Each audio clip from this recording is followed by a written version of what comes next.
नमस्कार मित्रांनो, लग्नाची बेडी या मालिकेच्या आजच्या भागात आपण पाहणार आहोत. कृष्णा हॉलमध्ये बसून शिटी वाजवत असते, त्यामुळे घरातील सगळेजण खाली येतात. राघव तिच्यावर ओरडतो, काय प्रकार आहे हा सगळा? तर कृष्णा म्हणते, थांब थोडा वेळ, तुला सगळं कळेल. रुक्मिणी काकू ऋतुजाला म्हणत असते, जे आपल्याला जमलं नाही ते हिला काय जमणार आहे. ऋतुजा तिला म्हणते, रिषभ आणि रेश्माला एकत्र आणण्यासाठी मला कोणाचीही मदत घ्यावी लागली तरी मला चालेल. कृष्णा रेश्माला म्हणते, बदकुली, तू आपल्या भावड्याला माफ करणार आहे का नाही?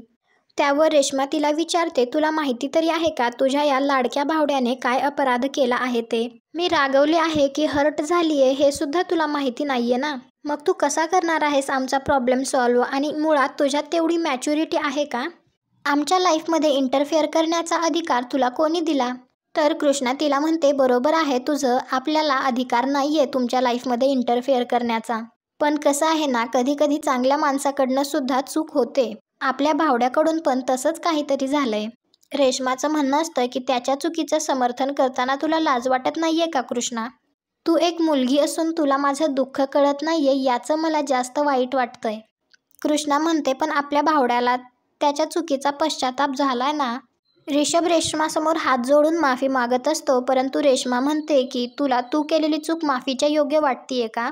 कृष्णा रेश्माला म्हणते, जास्त ताणू नको, रबर सुद्धा ताणल्यानंतर तुटतं.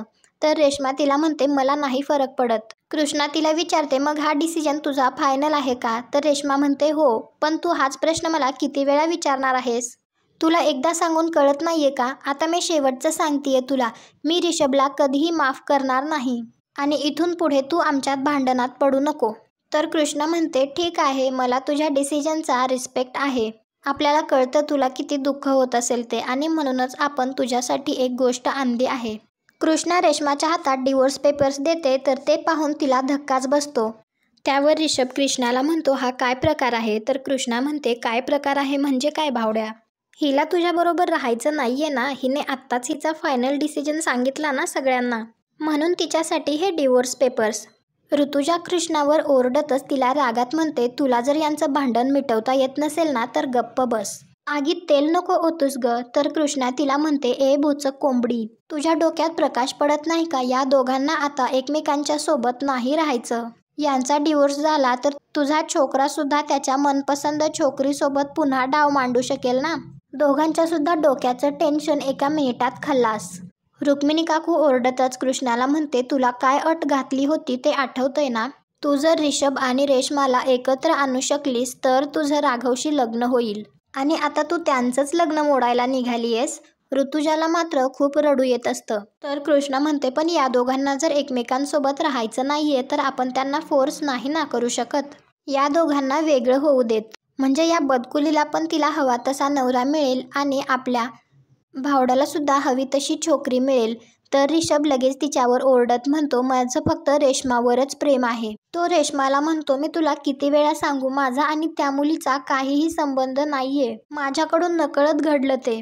मला तुला खरंच दुखवायचं नव्हतं. मला माहितीये माझ्या हातून खूप मोठी चूक घडली आणि त्याची शिक्षा मी आयुष्यभर भोगणार आहे. कृष्णा त्याला म्हणत असते, ये नाही तो कोई और सही, काय फरक पडतो?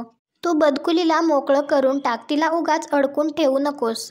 तू जी चूक केलीयस त्याला माफी नाही, बरोबर आहे ना बदकुली? तर रेश्मा म्हणते, हो बरोबर बोलतीयस तू, आणि असं म्हणतच ती डिवोर्स पेपर्सवर सही करते.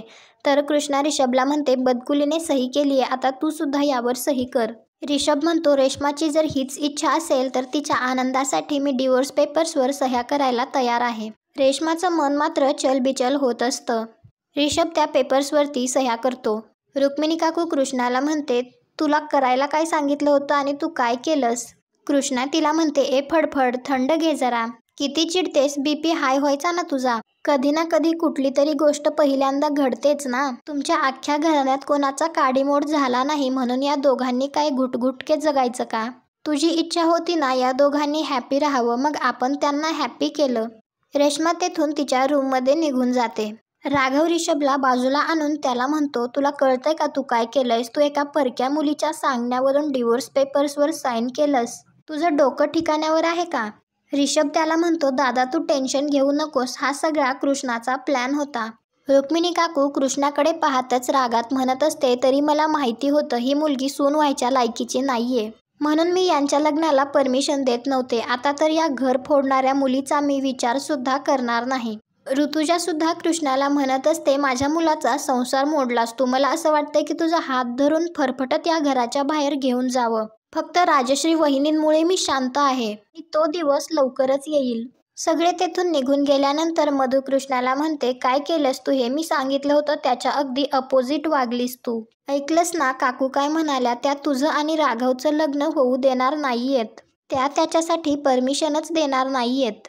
मी काकूंना कन्व्हिन्स करणार होते की त्यांनी जी अट घातलीये ती मागे घ्या. पण आता तर तू तोही स्कोप ठेवला नाहीयेस. काकू खूप चिडल्यात तुझ्यावर. ती कृष्णाला बोलतच असते तर कृष्णा तिच्या तोंडात एक लाडू घालते. कृष्णा तिला म्हणते, किती बडबड करतेस तू सुंदरी. आपण आहे ना, तू नको टेन्शन घेऊ. दुसऱ्या दिवशी ऋतुजा रुक्मिणी काकूला म्हणत असते, ती कृष्णा माझ्या मुलाचं आयुष्य उद्ध्वस्त करून घर सोडून निघून गेली, पण कोणाला माझ्या मुलाचं काही पडलेलंच नाहीये. रुक्मिणी काकू तिला म्हणते, आता ओरडून काय उपयोग आहे? मी तुला सांगितलं होतं त्या चोरटीवर विश्वास ठेवू नकोस, पण तेव्हा नाही ऐकलं माझं. तरी बरं, आजच रत्नाकर राजश्रीला घेऊन कुलदेवतेच्या दर्शनाला गेलाय. राजश्रीला ही बातमी कळाली असती तर तिची तब्येत आणखी बिघडली असती. काकू राघवला आवाज देऊन तेथे बोलावून घेते आणि त्याला म्हणते, ती चोरटी कृष्णा तुझी होणारी बायको घर सोडून पळून गेलीये.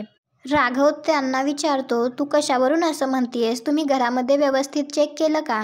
ऋतुजा म्हणते, अख्खं घर बघितलं मी, ती कुठेच नाहीये.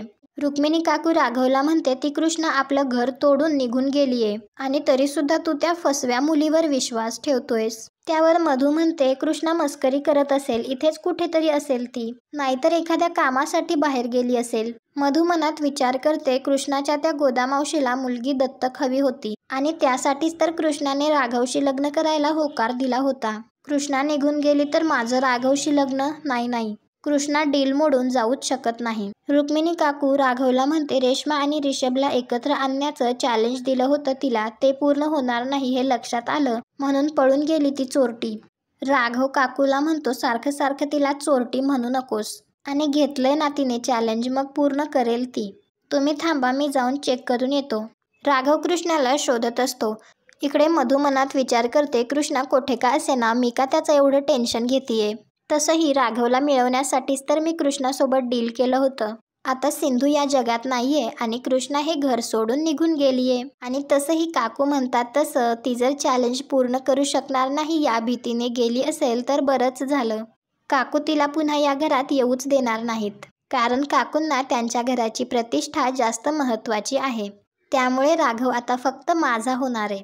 रुक्मिणी काकू म्हणत असते, आधी ती सिंधू घर सोडून निघून गेली, त्याचा राजश्रीला धक्का बसला. राजश्रीला बरं वाटावं म्हणून त्या कृष्णाला घेऊन आला. आता ही कृष्णा सुद्धा 2 वेळा घर सोडून निघून गेली, तरी सुद्धा या राघवला अक्कल येत नाहीये. बाहेर कसला तरी आवाज येत असतो. कशाचा आहे ते पाहण्यासाठी घरातील सगळेजण बाहेर येतात.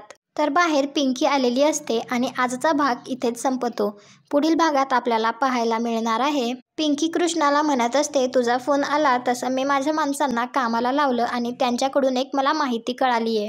ती कृष्णाला सांगते की त्यांनी आपल्या सावीला गडचिरोलीला पाहिलंय. त्यानंतर रुक्मिणी काकू पिंकीला विचारते, तू कोण आहेस? तर ती सांगते की मी पिंकी आहे आणि मी इथे माझा अधिकार मागायला आलीये. तुम्हाला हा भाग आवडला असेल तर व्हिडिओला लाईक करा. पुढे काय होईल हे पाहण्यासाठी आपल्या मराठी मालिका या चॅनलला सबस्क्राईब करा. भेटू उद्याच्या भागात.